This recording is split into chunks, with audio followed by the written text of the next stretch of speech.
ខ្ញុំបាទសូមក្រាបថ្វាយបង្គំប្រកាសណាគុណម្ចាស់គ្រប់ព្រះអង្គសូមជម្រាបសួរពុកម៉ែបងប្អូនទាំងអស់ជនរួមជាតិទាំងក្នុងហើយទាំងក្រៅដោយសេចក្តីគោរពថ្ងៃហើយខ្ញុំបាទថ្ងៃនេះចេញពីធ្វើការមកចង់ដឹងពីស្ថានភាពទឹកសមុទ្រនៅខេត្តសមុទ្រប្រការហ្នឹងហើយថ្ងៃនេះគឺជាថ្ងៃទី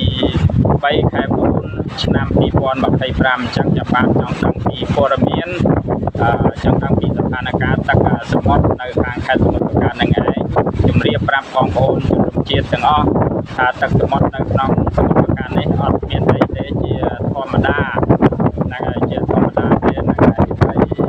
នៅល្ងាចថ្ងៃហ្នឹងវេលាម៉ោង5:50ហ្នឹងគឺទឹកសមុទ្រមានការឡើងបន្តិចហ្នឹងហើយតែខ្ញុំបានសាកសួរព័ត៌មានពីបងប្អូនធ្លាប់មកលេងហ្នឹងថាទឹកសមុទ្រជាធម្មតាទេហ្នឹងហើយបងប្អូនមានការព្រួយបារម្ភនៅតាមបណ្ដាខេត្តដែលខ្ញុំបានស្ដាប់សារព័ត៌មានមកបងប្អូនមានការព្រួយបារម្ភយ៉ាងខ្លាំងដោយសារតែទឹកសមុទ្រមានការស្រក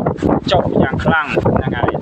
អញ្ចឹងស្រកចុះហ្នឹងគឺអាចស្រកចុះតែត្រឡប់មកវិញទឹកច្រើនអញ្ចឹងមានការព្រួយបារម្ភទីមួយខ្លាចព្យុះ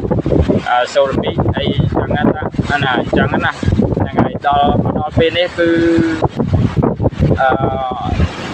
នៅប្រទេសថៃមានការរំជួយផែនដីអញ្ចឹងការជួយផែនដីហើយនៅទីក្រុងបាងកកអញ្ចឹងនៅប្រទេសភូមាហ្នឹងក៏មានការជួយផែនដីដែរនឹងដើមហេតុនៅភូមាថៃហើយមកដល់ម៉ាឡេស៊ីចិនអីហ្នឹងសិតតែមានការរំជួយផែនដីអញ្ចឹងខ្ញុំបានចង់ដឹងពីស្ថានភាពទឹកសមុទ្រនៅខាងខេត្តសមុទ្រប្រការហ្នឹងឯងជាធម្មតាទេបងប្អូនហ្នឹងហើយកុំមានការព្រួយបារម្ភអីហ្នឹង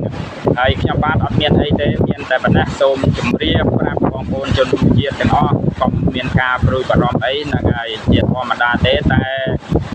ថ្ងៃក្រោយក៏ខ្ញុំអត់ដឹងដែរហ្នឹងអានេះគឺចង់តាំងពីព័ត៌មានពីខេត្តសមុទ្រប្រការហ្នឹងទឹកសមុទ្រហ្នឹងសូមអរគុណសូមជម្រាបលា